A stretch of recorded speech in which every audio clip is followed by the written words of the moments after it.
It's Tuesday, the 28th of December 2010. My name's Sara and I'm a professional organiser. Every year, just before to bring the new year in, I declutter my own home. Now this is something I do on a regular basis. If you've been following my other clips, I've already decluttered my kitchen and I'm now on to my dining room. So I'll just show you what I'm doing. So I'll be decluttering this area. This is where I keep my handbag.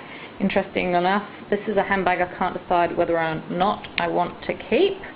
I've got my Christmas cards, which I will take one last look at and then throw away. I don't keep Christmas cards.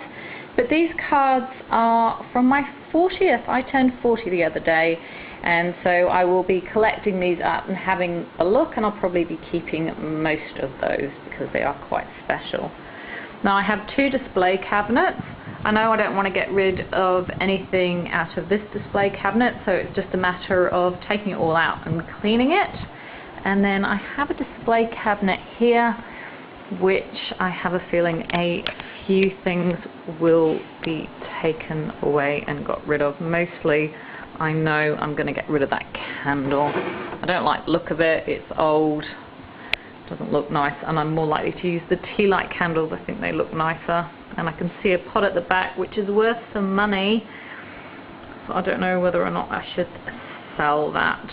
Anyway, lots of memorabilia, one of the hardest things to look at.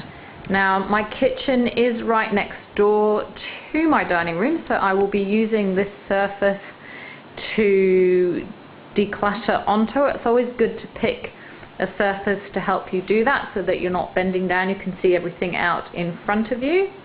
I have got a dining room table, but it is filled with all my donations.